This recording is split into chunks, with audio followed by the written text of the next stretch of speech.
kids, don't be afraid to prune. Every once in a while, someone will come in and say, I made a garden a year ago. I haven't really trimmed it. And I can't really tell what's in there anymore. You can still bring it back, even if you let it go that long. But ideally, you want to stay on top of your maintenance. Generally for your sun gardens, in summertime, that means a little bit of pruning twice a month. Your shade ones, once a month.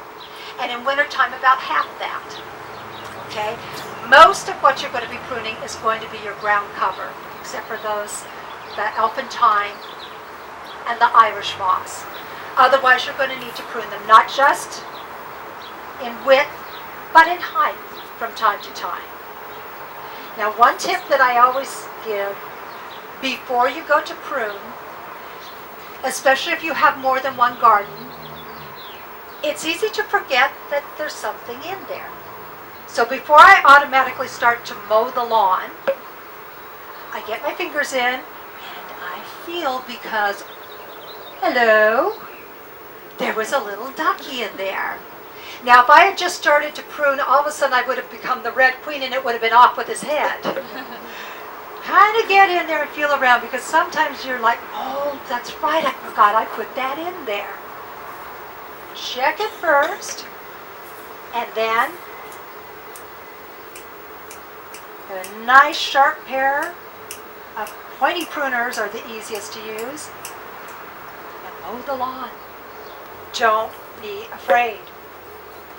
You can literally, once it's established, so that means it's got to, be in there for a couple of months before that root system is nice and settled in. You will be surprised if you haven't done this before. I know, yes. Scary, huh? Yes. When you prune it back, there is still a lot underneath there. And you'll see, particularly with your ground covers, you'll see them kind of crisscrossing the root system. Within a couple of weeks, that is going to fill right back out again. Now when it comes to your trees, if it's more of the conifers or the junipers, even some of the little flowering trees, but your conifers and junipers, you really don't have to prune unless you don't like the shape of it. If you do prune them back, then you want to take it to all the way into the branch. If you just trim the edges on those, it's going to brown out and it's going to stay brown. So just let them go naturally unless you want to shape them. They really don't need to be pruned. What's going to need pruning as far as your trees go are more of the leafy type. Now, if you've got the time, ideally, you want to cut it back to right above a joint area, simply because what's left behind will naturally die back anyway to that joint area. So you might as well go ahead and just cut it there to begin with. If you're like me, and not just here, but at home, and you have a lot of gardens and you don't have the time to be that dainty, it's okay to give it a nice short haircut and it will be fine. Don't be afraid. I think this is probably the step that people are most fearing, giving their gardens a haircut. Don't be afraid. Same thing with the ivy. There's actually a structure in here. By golly, look at that. I forgot about that. It just looked like a big old bunch of ivy. This one has been growing for a while. Okay? Easy thing to do is if you have an old paintbrush, after you've done lots of trimming, get the paintbrush out and you can just brush all that away.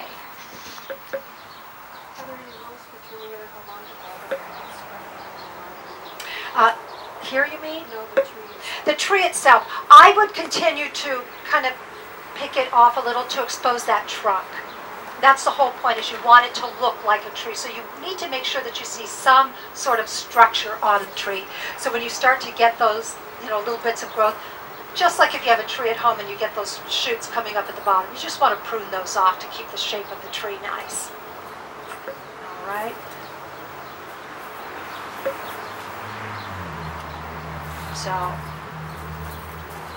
See how much there was under there? You think that after you prune, it's just going to be nakedness and ground, but it isn't. There's a lot growing underneath.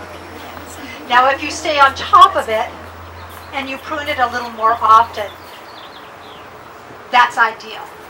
But again, if it gets away from you, if you go through the holidays and you go out as it starts to warm up and you go, gee, I haven't pruned this in a couple of months, it's okay. Go ahead and prune it once it starts to warm up. Again, don't prune when it's really cold outside or this might not come back. Don't prune when we get those hot Santa Ana winds or if it gets into the 90s or 100 degrees. Again, because it might burn, might not come back too quickly. All right. Any questions on the pruning? Are you unafraid?